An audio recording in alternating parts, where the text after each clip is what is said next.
Assalamualaikum warahmatullahi wabarakatuh. Perkenalkan, saya Nur Adia Lubis, BP 191084-2014. Pada kesempatan kali ini akan mempresentasikan hasil penelitian saya yang berjudul Sustainable Development Jaringan Air Bersih dan Sanitasi Layak melalui program Kamsimas di Kabupaten Pasaman Barat.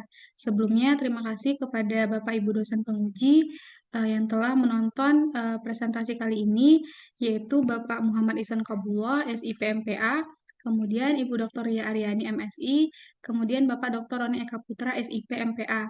Tak lupa pula terima kasih kepada Bapak pembimbing saya yaitu Bapak Dr. Henry Koswara SIP MSO CSC beserta Bapak Mangsa Yulvestra SOS MAP. Langsung saja masuk kepada adapun dalam presentasi kali ini akan memuat daftar isi yang pertama yaitu pendahuluan, yang kedua tinjauan pustaka, yang ketiga metode penelitian, yang keempat gambaran lokasi penelitian, yang kelima pembahasan dan hasil temuan, dan yang keenam kesimpulan dan saran. Langsung saja masuk kepada bab 1 pendahuluan 1.1 latar belakang. Adapun penelitian ini didasari dengan data yang didapati dari BPS yang menyebutkan bahwa capaian akses air bersih dan sanitasi layak yang ada di Indonesia mencapai 72,55%, yang mana angka tersebut masih di bawah target Sustainable Development Goals atau SDGs, yaitu sebesar 100%.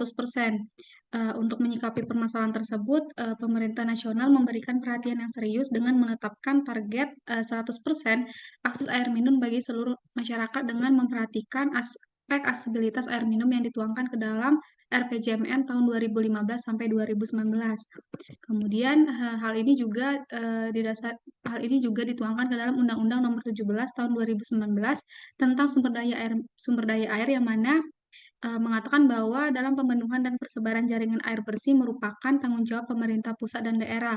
Dan untuk mendukung kapasitas pemerintah dalam upaya pembangunan ketersediaan air bersih, yaitu salah satunya dengan adanya program Kamsimas. Program Pamsimas ini merupakan satu platform pembangunan yang menempatkan masyarakat sebagai kunci utama sekaligus penanggung jawab pelaksanaan kegiatan. Pamsimas sendiri sudah dilaksanakan sejak tahun 2008 hingga saat ini dan sudah banyak memberikan dampak positif dalam rangka mencukupi kebutuhan air minum, sanitasi, dan perubahan perilaku kesehatan yang tersebar di kabupaten kota yang ada di Indonesia. Saat ini, capaian program ini telah berhasil memberikan kontribusi kepada 23,57 juta jiwa dan sanitasi kepada 16,44 juta jiwa yang tersebar di 33 provinsi, 408 kabupaten kota, dan lebih dari 35.000 desa.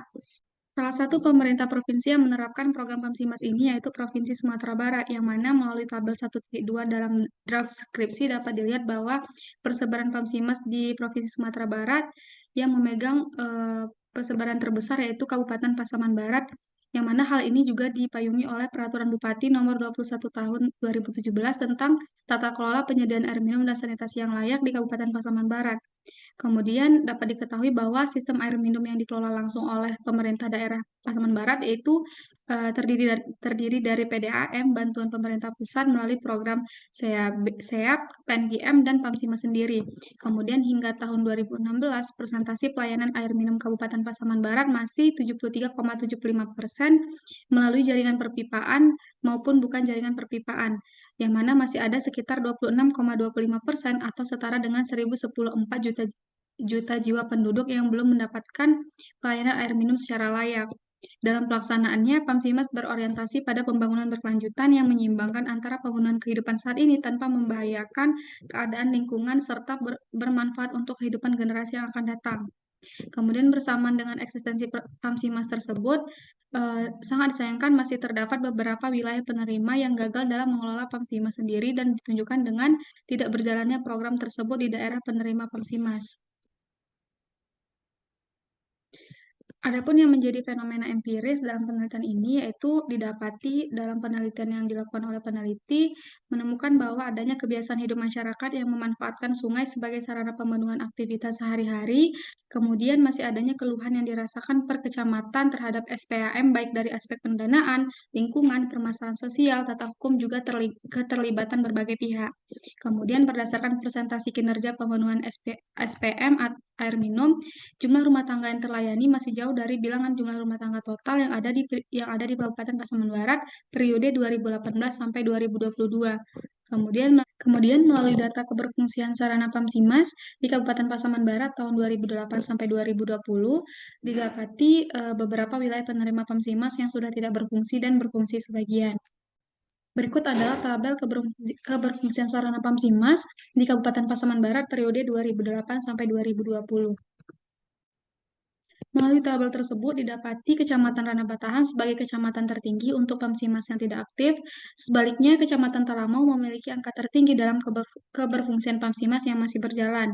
Kemudian peneliti juga mendapati adanya praduga bahwa kondisi ekonomi masyarakat yang rendah menjadi salah satu faktor penyebab tidak aktifnya program Pamsimas tersebut. Kemudian adanya indikasi belum terlaksananya peran kerja dari unit kesehatan dalam pembangunan Pamsimas, yang mana hal ini dapat dilihat dari matriks review kinerja tahunan penyelenggaraan program Pamsimas tahun 2020, yang mana capaian ataupun output dari unit kesehatan tersebut belum terrealisasi sesuai dengan indikator yang telah ditetapkan. Kemudian kondisi lingkungan juga mempengaruhi keberhasilan program Pamsimas di wilayah penerimanya. Pun yang menjadi rumusan masalah dalam penelitian ini yaitu bagaimana sustainable development jaringan air bersih dan sanitasi layak melalui program Pamsimas di Kabupaten Pasaman Barat dengan tujuan penelitian yaitu untuk menganalisis dan mendeskripsikan pembangunan berkelanjutan jaringan air bersih dan sanitasi layak di Kabupaten Pasaman Barat dilaksanakan dengan adanya program Pamsimas ini dengan manfaat penelitian yaitu manfaat teoritis dan manfaat praktis. Bab 2 tinjauan pustaka. 2.1 studi penelitian yang relevan. Yang pertama yaitu dari Andito Sidik tahun 2021 dengan judul Keberlanjutan Sistem Penyediaan Air Minum Pedesaan Berbasis Masyarakat atau Pamsimas. Yang kedua, penelitian dari Arif Budi Pratama tahun 2018 yang berjudul Evaluasi Berjalan Program Penyediaan Air Minum dan Sanitasi Berbasis Masyarakat. Dan yang terakhir, penelitian oleh Hardilas Noviandi tahun 2014 yang berjudul Peran Masyarakat dalam Melaksanakan Program Pamsimas di Desa Banjarsari, Kecamatan Gajah, Kabupaten Demak. 2.2 Kajian teori. Adapun teori yang digunakan oleh peneliti yaitu teori pembangunan berkelanjutan yang didasari oleh pembangunan. Pembangunan sendiri diidentikan dengan suatu perubahan yang mana konsep pembangunan di Indonesia pada awalnya hanya menitikberatkan terhadap pertumbuhan ekonomi yang ternyata tidak menjamin distribusi pendapatan nasional serta menciptakan permasalahan baru di aspek lainnya. Sehingga untuk mengatasi hal tersebut, pembangunan berkelanjutan diusung sebagai strategi baru yang berlangsung secara terus-menerus dengan menjaga kualitas hidup masyarakat dengan memperhatikan lingkungan sekitar, serta mempertimbangkan sumber daya yang ada untuk kebutuhan masa sekarang dan masa yang akan datang. Dan konsep pembangunan berkelanjutan yang digunakan peneliti yaitu menurut Emil Salim. Kemudian untuk sebagai bentuk penyempurnaan dari MDG sendiri, sekaligus menjadi komitmen internasional atau PBB, dan salah satunya adalah untuk acuan pembangunan yang bertujuan untuk mencapai hasil-hasil pembangunan berkelanjutan, dan dibungkus oleh pilar-pilar pembangunan berkelanjutan, yaitu yang pertama pilar lingkungan, yang kedua pilar ekonomi, yang ketiga pilar sosial, dan yang terakhir yaitu pilar kelembagaan. Berikut adalah indikator pilar ke-6 dari SDGs. Yang mana pilar ekonomi yaitu dituangkan dengan indikator peningkatan efektivitas dan efisiensi pendanaan infrastruktur air minum dan sanitasi serta pemenuhan kebutuhan air untuk mendukung kebutuhan ekonomi masyarakat.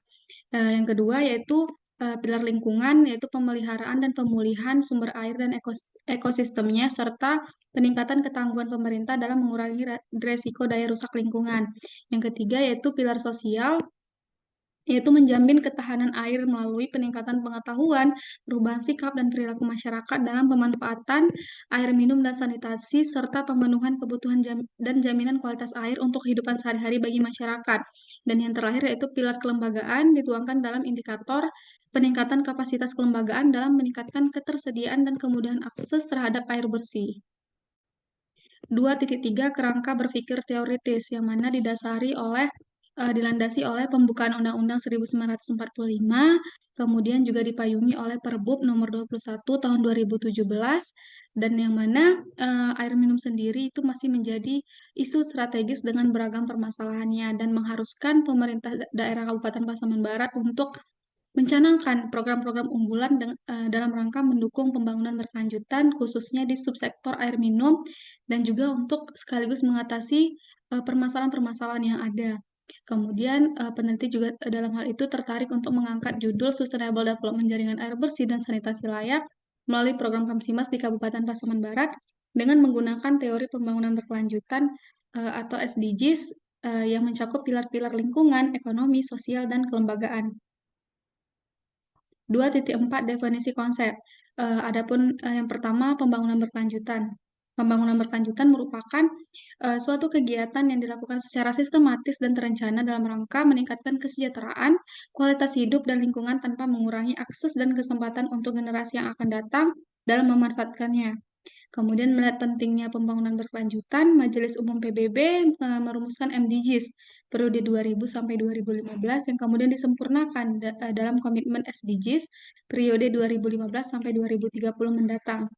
Kemudian Pamsima sendiri merupakan platform pembangunan yang berhasil memenuhi kebutuhan air bersih dan air minum yang aman, serta memberikan akses sanitasi layak bagi jutaan jiwa yang tersebar di seluruh Indonesia. Selain memberikan dukungan fisik, program ini juga membangun modal sosial yang melibatkan berbagai aspek seperti kesehatan, kebiasaan hidup sehat, ekonomi, sistem hukum, dan politik, serta lingkungan alam. Kemudian 2.5 definisi operasional dapat dilihat pada tabel berikut ini. Langsung saja bab 3 metode penelitian. 3.1 pendekatan penelitian yang peneliti lakukan yaitu menggunakan pendekatan kualitatif. 3.2 yaitu teknik pengumpulan data melalui observasi, wawancara, dan dokumentasi. 3.3 yaitu teknik pemilihan informan dengan purpose sampling. Kemudian 3.4 peranan peneliti sebagai instrumen utama. Kemudian 3.5 proses penelitian yaitu langkah-langkah yang dimulai dari survei awal sampai nantinya penarikan kesimpulan. 3.6 unit analisis yang digunakan yaitu unit analisis kelompok. Kemudian 3.7 teknik analisis data yang digunakan yaitu reduksi data, verifikasi data, penyajian data, dan penarikan kesimpulan. Dan terakhir 3.8 teknik keabsahan data yang digunakan yaitu triangulasi sumber. Masuk kepada bab 4 gambaran lokasi penelitian. Diketahui bahwa Kabupaten Pasaman Barat merupakan salah satu daerah di Provinsi Sumatera Barat sekaligus daerah pemekaran dari Kabupaten Pasaman, yang mana berdasarkan Undang-Undang Nomor 38 Tahun 2003 terdapat 7 kecamatan yang kemudian bertambah 4 kecamatan baru yang dituangkan dalam Undang-Undang Nomor 4 Tahun 2003 sehingga saat ini Kabupaten Pasaman Barat itu memiliki 11 kecamatan. Kemudian diketahui pula bahwa Pasaman Barat sendiri merupakan salah satu kabupaten yang baru saja keluar dari wilayah 3T yang sekarang ini sedang gencar melakukan aksi pembangunan dalam berbagai sektor. Salah satu aksi nyata pembangunannya yaitu penyediaan akses terhadap air bersih dan sanitasi layak bagi setiap masyarakat dengan program-program unggulan seperti Pamsimas. Tercatat sebanyak 106.244 juta jiwa jumlah penduduk dengan akses sanitasi dan air minum yang layak melalui program Kamsimas dari jumlah penduduk total sebanyak 1.745.333 juta jiwa yang tersebar di 168 desa atau nagari yang ada di Kabupaten Pasaman Barat. Langsung saja masuk kepada bab 5 pembahasan dan hasil temuan. Yang mana yang variabel pertama yaitu pilar sosial dengan indikator 1 menjamin ketahanan air melalui peningkatan pengetahuan, perubahan sikap dan perilaku masyarakat dalam pemanfaatan air minum dan sanitasi. Dengan hasil penelitian yaitu menunjukkan adanya persamaan dari pola atau kebiasaan hidup masyarakat di wilayah penerima Pamsimas, kemudian memiliki antusias yang sama dari masyarakat setempat. Hanya saja yang membedakannya itu terdapat perbedaan dari segi pendampingan dan dukungan baik itu dukungan berupa materi ataupun non-materi. Kemudian indikator kedua, pemenuhan kebutuhan dan jaminan kualitas air untuk kehidupan sehari-hari bagi masyarakat dengan hasil Pamsimas sudah dapat dirasakan oleh seluruh lapisan masyarakat yang ada di Kabupaten Pasaman Barat.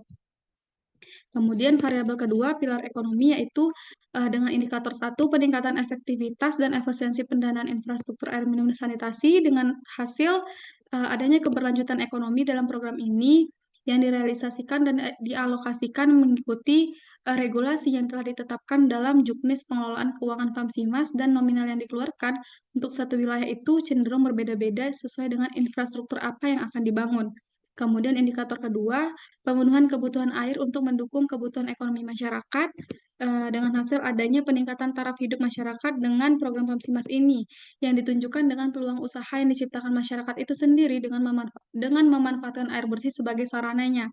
Kemudian variabel ketiga pilar lingkungan dengan indikator 1 pemeliharaan dan pemulihan sumber air dan ekosistemnya dengan hasil adanya strategi yang dilakukan pemerintah melalui Rispam Pasaman Barat dengan menyusun rencana perluasan sistem jaringan air baku berupa pemanfaatan sumber daya air di lokasi penerima PAMSIMAS tersebut. Kemudian indikator kedua yaitu peningkatan ketangguhan pemerintah dalam mengurangi resiko daya rusak lingkungan dengan hasil pemerintah daerah sudah baik dalam menetapkan kebijakan mengatasi persoalan krisis lingkungan pasca pembangunan PAMSIMAS. Kemudian sinergi pemerintah dalam hal ini juga dapat dilihat dari koordinasi yang dilakukan antar aktor untuk memberikan pembinaan dan pendampingan kepada masyarakat yang mengalami persoalan dan membutuhkan alternatif untuk itu. Kemudian variabel terakhir yaitu pilar kelembagaan dengan indikator 1 peningkatan kapasitas kelembagaan dalam meningkatkan ketersediaan dan kemudahan akses terhadap air bersih dengan hasil belum efektifnya struktur kelembagaan dalam program PAMSIMAS. Yang terakhir yaitu bab 6 kesimpulan dan saran yang mana peneliti dapat menyimpulkan dalam penelitian ini tentang konsep sustainable development dalam pembangunan jaringan air bersih dan sanitasi layak melalui program PAMSIMAS menunjukkan bahwa pembangunan PAMSIMAS sudah merata hampir di semua tempat, hampir di seluruh nagari atau desa yang ada di Pasaman Barat. Akan tetapi, sejalan dengan capaian tersebut, program ini juga meninggalkan beberapa kegagalan. Beragam faktor yang menjadi penyebabnya, baik itu dari aspek ekonomi, sosial, lingkungan, ataupun kelembagaan yang terlibat di dalamnya. Kemudian ada beberapa saran dari peneliti dalam penelitian ini. Yang pertama yaitu yang memperjelas tugas masing-masing aktor yang terlibat dalam pembangunan PAMSIMAS sehingga dapat meminimalisir persoalan yang ditemukan peneliti dalam penelitian ini.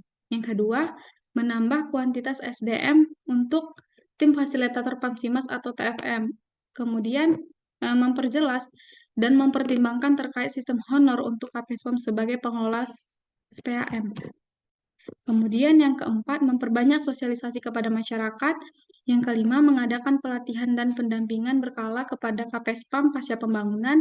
Yang keenam, peninjauan lebih dalam untuk kondisi lingkungan bakal penerima program PAMSIMAS. Sekian presentasi dari peneliti. Mohon maaf apabila ada kesalahan kata. Terima kasih sebelumnya kepada Bapak Ibu dosen penguji atas kesempatan dan waktunya. Mohon maaf apabila ada kesalahan. Saya ucapkan terima kasih. Assalamualaikum warahmatullahi wabarakatuh.